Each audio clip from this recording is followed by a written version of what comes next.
$3 million, the CEO announced, her voice echoing across the polished concrete floor of the private hangar. To anyone who can get this jet flying before sunset. The words rolled through Dallas Executive Airport like a thunderclap. Certified aerospace engineers glanced at one another. Senior mechanics folded their arms. Consultants with expensive tool cases quietly stepped back after another failed attempt. The sleek Gulfstream sat motionless beneath bright white lights, its polished fuselage reflecting anxious faces while the faint scent of jet fuel drifted through the warm Texas afternoon. Every passing minute meant canceled meetings, disappointed investors, and another crack in the flawless reputation Audrey Collins had spent a decade building. She wasn't known for losing. She wasn't known for waiting. Yet today, every expert she trusted had reached the same frustrating conclusion. No one could explain why the aircraft refused to start. Some blamed the electronics. Others suspected a hidden software fault.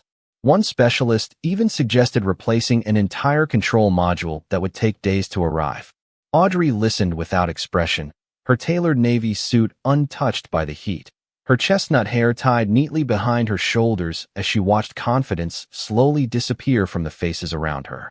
"Is that really the best we've got?" she asked quietly. No one answered. The silence grew heavier than the aircraft itself.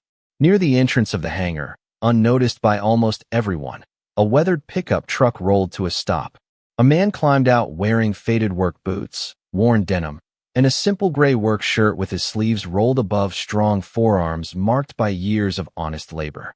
Beside him stepped a little girl carrying a small backpack almost half her size. Nathan Brooks smiled as she reached for his hand. "Stay close, sweetheart," he said gently. "We'll only be here a minute." He had come to deliver a refurbished hydraulic valve ordered weeks earlier by another maintenance contractor. He wasn't chasing rewards. He wasn't looking for attention.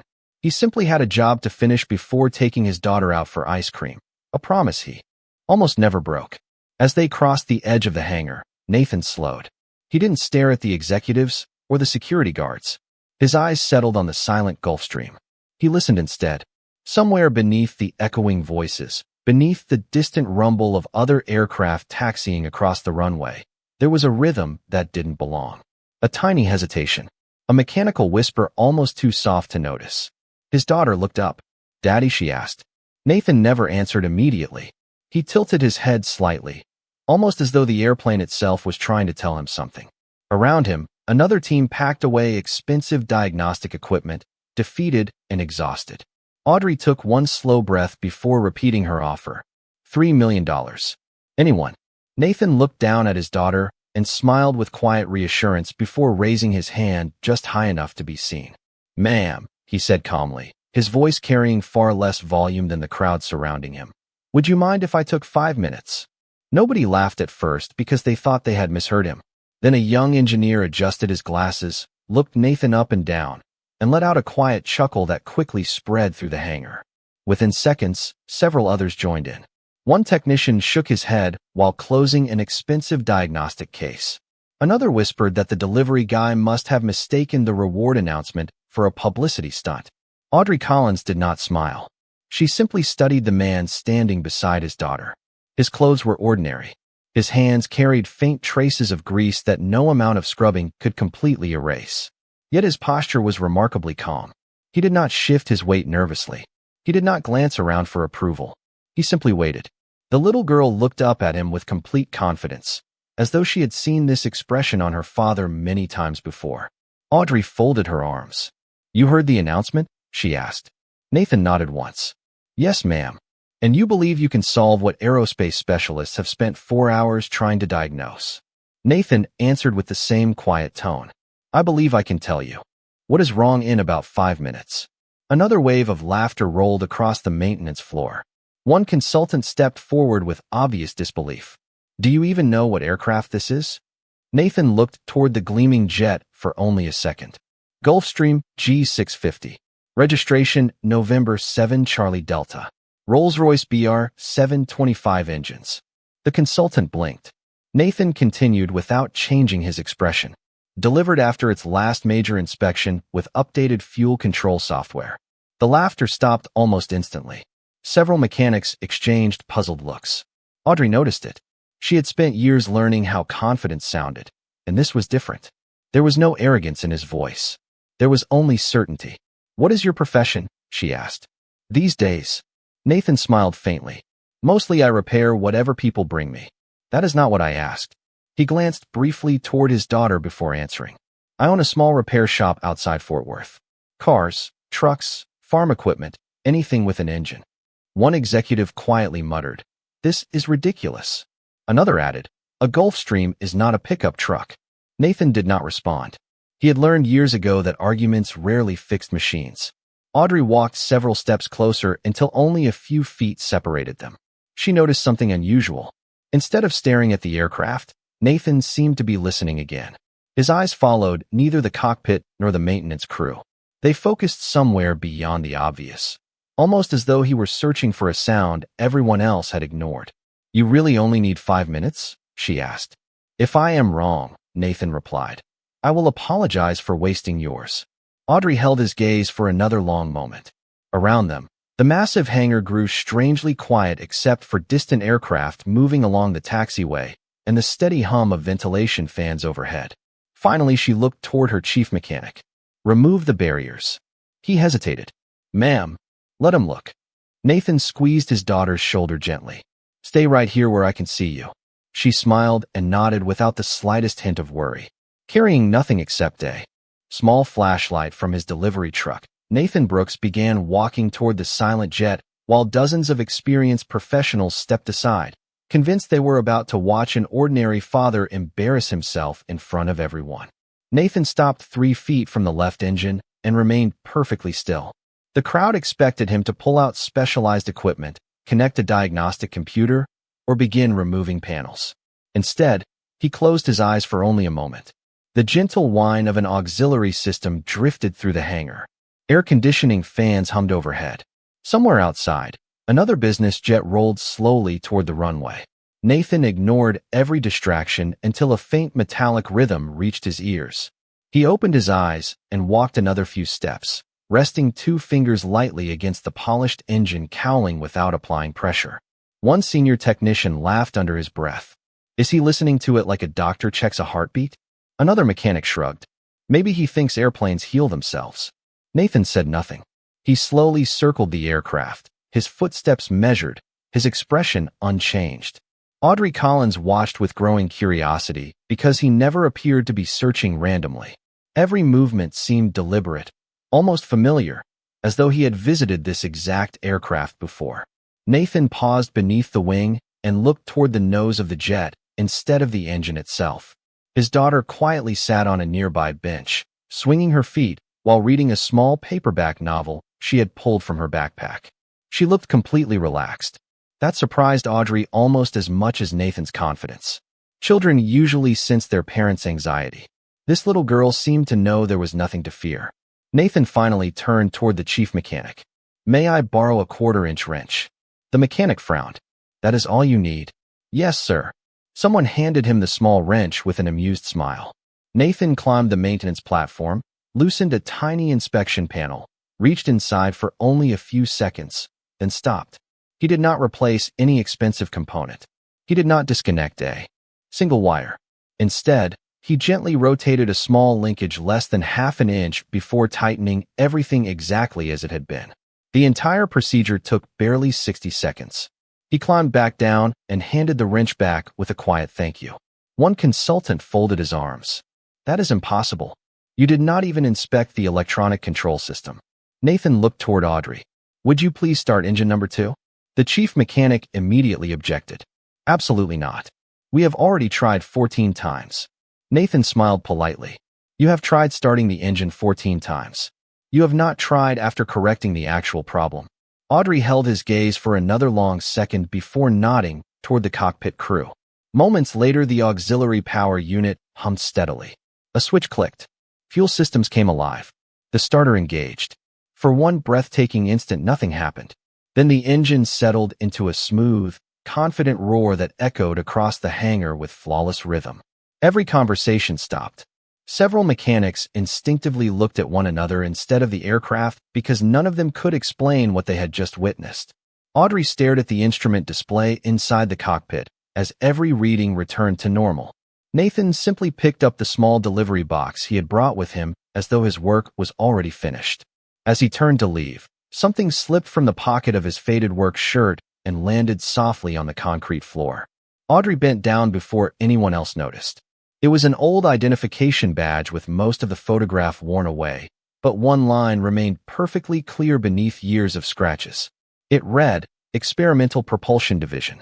Before she could ask where it came from, Nathan calmly tucked the badge back into his pocket with a grateful smile, never realizing that those 4 faded words had awakened a memory Audrey had not thought about in more than 15 years.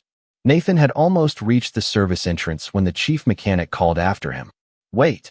The single word echoed through the enormous hangar, carrying none of the confidence it had held earlier that afternoon. Nathan turned slowly, still holding the small cardboard box he had originally come to deliver. Audrey Collins stepped forward, her composed expression hiding a storm of unanswered questions. Around them, the engineers who had dismissed him only minutes earlier gathered near the aircraft, studying live engine data that now showed every system operating exactly as it should. They checked the software again. They repeated every diagnostic sequence. Nothing explained why such a simple adjustment had solved a problem that had consumed an entire team of specialists. One consultant finally looked up and admitted quietly, the fault never appeared in the computer because the computer was never the problem. Nathan nodded politely. Machines usually tell the truth. We just have to listen before we ask them to speak. The sentence settled over the room with unexpected weight. No one laughed this time. Audrey watched him carefully. There was something remarkably familiar about the way he described engines. She had heard similar words years ago during a private aviation conference when she was still an ambitious young executive trying to prove herself. She could almost hear an older voice saying that modern aircraft still rewarded mechanics who understood sound before software. The memory lingered just beyond her reach. Mr. Brooks, she said, would you mind explaining what you found? Nathan hesitated for a moment before walking back toward the aircraft. He rested one hand lightly against the polished fuselage. Everyone was chasing symptoms, he said. The real problem was mechanical resistance creating inconsistent feedback. The software kept trying to compensate for something it was never designed to correct. Several engineers exchanged uneasy glances because his explanation matched the engine data appearing on their monitors with uncomfortable precision. Nathan continued in the same calm voice. When experienced people expect complicated failures, they sometimes overlook simple ones. No accusation, no criticism, only quiet observation. The chief mechanic lowered his eyes. He realized that he had personally approved replacing thousands of dollars in perfectly healthy components while ignoring a tiny linkage that required less than 1 minute to inspect. Audrey noticed something else. Nathan never used technical language to impress anyone. He explained the solution so clearly that even the airport receptionist standing near the office door seemed to understand. Confidence without pride. Knowledge without performance. It was a combination she had rarely encountered in business. Just then Nathan's daughter walked over carrying her backpack. Daddy, she said softly, are we still getting ice cream? Nathan smiled with the warmth that had been absent from his face while studying the aircraft. That was always the plan. Audrey found herself smiling as well, almost without realizing it. Before Nathan could continue toward the exit, a young engineer hurried over holding the delivery paperwork that had been forgotten in the excitement. As Audrey glanced at the invoice, another unexpected detail caught her attention. The repair shop listed at the top was called Quiet Harbor Mechanical. Beneath the business name was a faded company slogan printed in small blue letters. Restoring what others give up on. Something about those words tightened her chest. She had seen that exact phrase before, years earlier, attached to a technical paper that had quietly transformed an entire generation of aircraft maintenance, although almost no one remembered the name of the man who had written it. Audrey stood motionless as Nathan reached for his daughter's hand again. Yet this time, she could not simply let him disappear into the bright Texas afternoon. Mr. Brooks, she called with quiet determination. Nathan stopped and turned, his expression as calm as ever. Yes, ma'am. She picked up the certified check that had been prepared hours earlier, the one bearing the promised reward. The offer still stands. Nathan glanced at the check for barely a second before looking back at Audrey. I appreciate that. He did not take a single step toward it. The executives exchanged confused looks. One whispered that no ordinary mechanic would ever walk away from $3 million. Another quietly wondered whether Nathan even understood how much money was being offered. Audrey extended the check another inch. You solved a problem no one else could solve. This belongs to you. Nathan smiled with genuine kindness, not excitement. I came here to deliver a part and keep a promise to my little girl. I did not come here hoping to become rich before dinner. His daughter looked up with a proud smile that suggested she had heard similar words many times before. Audrey lowered the check slightly. Most people would never refuse this opportunity. Nathan answered gently. Money changes many things, but it should never change why you chose to help in the first place. His words settled over the silent hangar with unexpected force. Several employees quietly looked down, remembering how quickly they had judged the man standing before them. The chief mechanic stepped forward first. Mr. Brooks, he said sincerely, I owe you an apology. I never should have dismissed you. Nathan shook his head. We all make decisions with the information we have. Today simply gave us better information. There was no trace of resentment in his voice. Only grace. Audrey had negotiated billion-dollar contracts and faced some of the toughest business leaders in the country, yet she had rarely met someone whose confidence needed so few words. As Nathan prepared to leave once more, the cockpit crew completed another engine cycle. Every reading remained perfect. The aircraft that had threatened to disrupt an entire week of critical meetings now purred with effortless precision. One of the younger engineers quietly approached Nathan. Sir, he asked, how did you know where to look? Nathan glanced toward the smooth engine intake before answering. Experience teaches you to hear what instruments cannot measure. Machines usually whisper before they fail. Most of us only start listening after they begin shouting. The young engineer nodded slowly, committing every word to memory. Audrey found herself doing the same. Then her assistant hurried across the hangar carrying a tablet. Ma'am, he said softly, I searched the company archives after seeing that identification badge. Audrey accepted the tablet without taking her eyes off. Nathan. A single scanned photograph appeared on the screen, faded with age. It showed a younger engineering team standing beside a prototype aircraft more than 15 years earlier. Most of the faces meant nothing to her now. Then her heartbeat slowed. Standing near the center of the photograph was a younger Nathan Brooks, smiling modestly while several senior executives surrounded him. Across the bottom of the image was a simple caption that made Audrey's breath catch. Lead Systems Architect. Project Atlas. Confidential demonstration. She looked up in disbelief, but Nathan was already opening the passenger door of his weathered pickup for his daughter, completely unaware that the past he had quietly left behind was beginning to find him once again. The pickup truck had barely disappeared beyond the airport gates before Audrey Collins turned back toward the quiet hangar, still holding the tablet in her hands. She enlarged the faded photograph again, studying the younger face standing among engineers whose names had become legends inside the aviation industry. Nathan Brooks was not standing in the back of the group. He was standing in the center. The realization refused to leave her mind. Find everything we have on Project Atlas, she said calmly to her assistant. Everything. Within minutes, the company's digital archives began opening files that had not been viewed in years. Technical reports, engineering summaries, patent references, internal presentations. The deeper Audrey searched, the more often the same name appeared. Nathan Brooks. Sometimes listed as lead systems architect. Sometimes listed as propulsion integration specialist. Sometimes mentioned only in footnotes where someone else had received public recognition for work that clearly carried his fingerprints. Audrey leaned back in silence. Why would someone with this background leave everything behind to repair pickup trucks? No one had an answer. The chief mechanic quietly stepped closer after reviewing the same documents. Ma'am, these are not ordinary accomplishments. These designs influenced engines that are still flying today. Audrey nodded slowly. Then why does almost nobody know his name? The room became silent again. Her assistant opened another archived interview recorded nearly 16 years earlier. A reporter had asked a young Nathan what success meant to him. His answer was remarkably simple. If something I build helps families arrive home safely, that is enough. Audrey paused the recording. The words sounded exactly like the man she had met only an hour earlier. Time had changed his circumstances, but it had not changed his character. Another document appeared on the screen. It was a resignation letter submitted just weeks after Project Atlas had been completed. There was no complaint, no demand, no explanation beyond a single sentence. Family comes first. Audrey stared at those 3 words for several moments. Most executives she knew would have negotiated larger contracts, higher titles, or greater influence.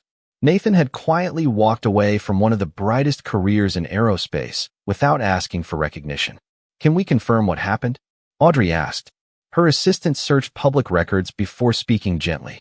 His wife passed away shortly after this resignation was filed. He became the sole parent of a young daughter. Audrey closed her eyes for a brief moment. Suddenly, every piece fit together. The faded work shirt, the small repair shop, the weathered pickup truck, the gentle patience, the refusal to chase money. None of it reflected lost potential. It reflected a choice, a difficult one made out of love instead of ambition. Just then, another archived document appeared. It contained handwritten recommendations from senior engineers who described Nathan as the most gifted diagnostic mind they had ever worked beside. One sentence stood out above all the others. "He never seeks credit. He only seeks the right solution." Audrey quietly repeated those words to herself. They described exactly what she had witnessed that afternoon. As she prepared to close the final file, a confidential attachment appeared beneath the archive, still sealed with restricted access. The file had not been opened in over 15 years. Across the top of the screen appeared a familiar project code followed by a line that made Audrey's heart beat. "Quicken. Personal recommendation from founder Richard Collins." Her late father had written it, and until this very moment, she had no idea Nathan Brooks had ever been part of her family's story. Audrey remained alone in her office long after the last aircraft had departed.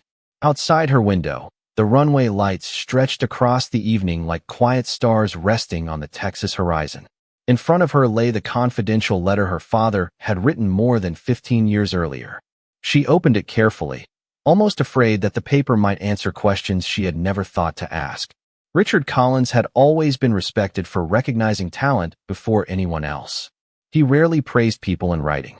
Yet every line about Nathan Brooks carried unmistakable admiration. He described Nathan as the rare engineer who solved problems by understanding people as deeply as machines. He wrote that technical brilliance could be taught, but humility could not. Then one sentence made Audrey stop reading altogether. "If this young man ever disappears from the industry, do not assume he failed. Assume he chose something more important." Audrey slowly lowered the letter. Her father had known. Somehow he had seen the quiet strength hidden beneath Nathan's remarkable mind long before anyone else. She pressed the intercom. "Cancel my dinner meeting." Her assistant sounded surprised. "The investors have already arrived."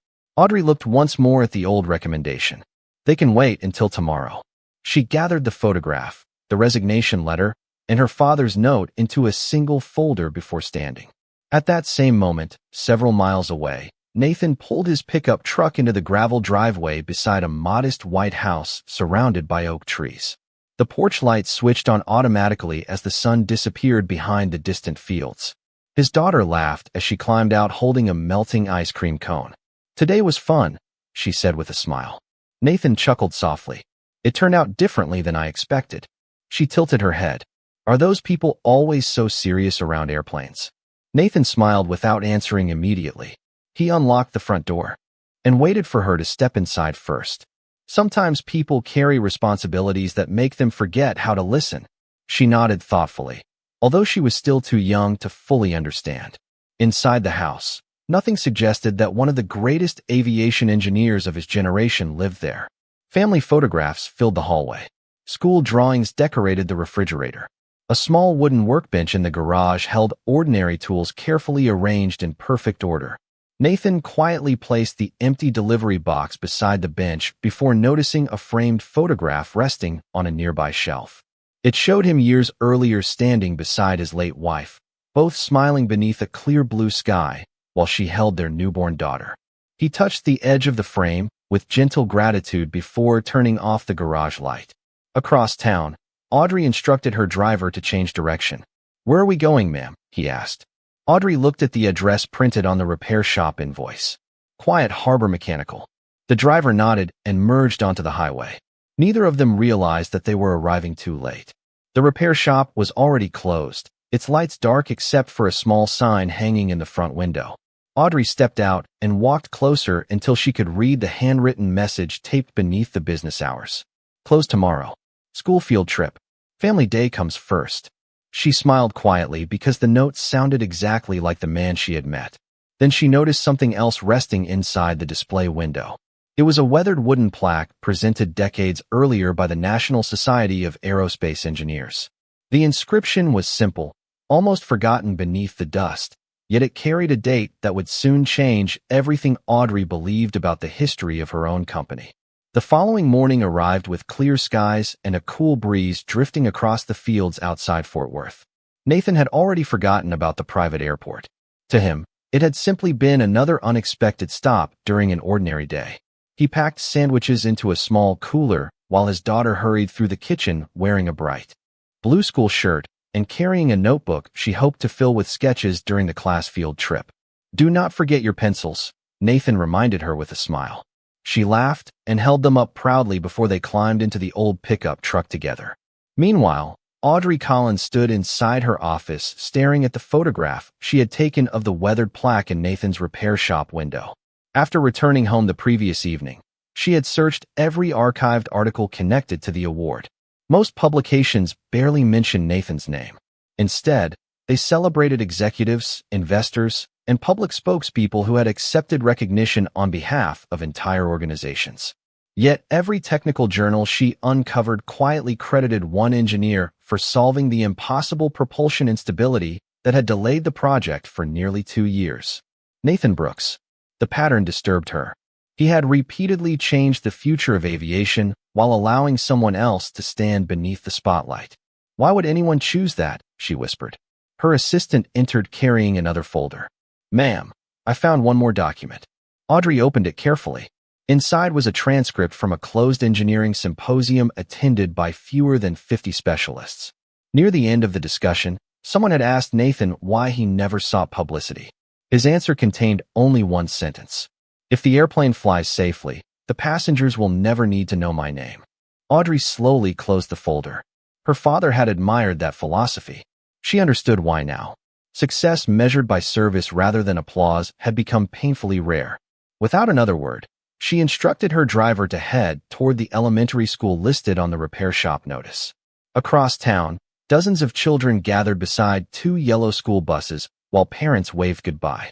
Nathan knelt beside his daughter, straightened the strap on her backpack, and reminded her to enjoy every moment because memories often lasted longer than photographs. She hugged him tightly before joining her classmates. Nathan remained near the parking lot for another minute, watching until the buses disappeared around the corner. Only then did he turn toward his truck. A black luxury sedan rolled quietly into the nearly empty parking lot and stopped a short distance away. Audrey stepped out holding a simple paper folder instead of a contract or a briefcase. Nathan recognized her immediately and offered the same calm smile she remembered from the hangar. "Good morning, Miss Collins." "Good morning, Mr. Brooks." Neither of them spoke for several seconds. The silence felt respectful instead of awkward. Audrey finally held out the folder. "I did not come to offer you a job." Nathan looked mildly surprised, but accepted the folder anyway. Inside were copies of his father's recommendation letter, the old engineering photograph, and the award citation from decades earlier. Nathan stared quietly at the papers before letting out the faintest smile. "I wondered where these disappeared to." Audrey looked at him with genuine curiosity. "You knew they existed?" Nathan nodded gently. "I just never thought anyone would spend time looking for them." Audrey took one slow breath before asking the question that had stayed with her all night. What if everything you believed about why your career ended was never actually true? Nathan looked up, and for the first time since she had met him, the quiet certainty in his eyes gave way to genuine surprise. Nathan lowered the folder and looked across the quiet elementary school parking lot where the last school bus had already disappeared beyond the trees. For several long seconds he said nothing. The morning breeze carried the distant laughter of children from a nearby playground, and somewhere across the street a church bell marked the beginning of a new hour. Audrey Collins finally broke the silence. "You left because you believed there was no place for both your family and your career." Nathan nodded slowly. "After my wife passed away, every project demanded more travel, more meetings, more time away from my daughter. I made the only choice that felt right. Audrey looked at him with quiet respect. My father knew that. Nathan smiled faintly. Richard Collins understood people better than most executives ever will. Audrey reached into the folder and carefully removed the final document, the one she had deliberately saved until the end. There is something you never received. Nathan accepted the single-sealed envelope with a puzzled expression. The paper had yellowed with age, but the handwriting across the front remained perfectly clear. To Nathan Brooks. Deliver only if he ever returns. Signed, Richard Collins. Nathan stared at the envelope without moving. His fingers hesitated before gently opening it. Inside was a handwritten letter dated just 3 days before Richard Collins unexpectedly passed away. Nathan read the first lines in complete silence. His eyes never left the page. Audrey watched as the calm confidence she had admired all week slowly gave way to quiet emotion. Richard had written that the board intended to appoint Nathan as Chief Innovation Officer after Project Atlas, allowing him to work primarily from Texas so he could remain close to his family. The position had been created specifically around Nathan's desire to balance meaningful work with raising his daughter. The proposal had never reached him because Richard passed away before presenting it, and the executives who followed quietly abandoned the plan in favor of a traditional corporate structure. Nathan closed his eyes for a brief moment. For 15 years, he had believed he had walked away from the only future available to him. The truth was far different. Someone had already believed that family should come before titles. Audrey spoke softly. My father wanted you to help build the future without sacrificing the people you loved most. Nathan folded the letter carefully and smiled toward the empty road where his daughter's school bus had disappeared. Then he understood exactly what success meant. Audrey handed him the certified check once more. Nathan gently shook his head. Please use it to create scholarships for young mechanics who cannot afford engineering school. There are brilliant minds working in small garages all across this country. They only need someone willing to notice them. Audrey accepted his answer without argument because she finally understood the measure of the man standing before her. She extended her hand instead. Then help me build that program as an advisor. On your schedule, near your home. Family first. Nathan smiled and shook her hand. That sounds like something your father would have asked. Audrey smiled back. There is one more thing you should know. Nathan looked at her curiously. She glanced toward the old pickup truck before speaking. The tiny adjustment you made on that jet yesterday was not actually listed anywhere in the original maintenance manuals. Nathan nodded. I know. Audrey's eyes widened. Because you wrote the engineering note that should have been included before the aircraft ever entered production. I found your original draft in my father's archives this morning. Nathan looked toward the bright Texas sky, let out a quiet laugh that carried no pride, only gratitude, and whispered, I was wondering how long it would take before someone finally listened.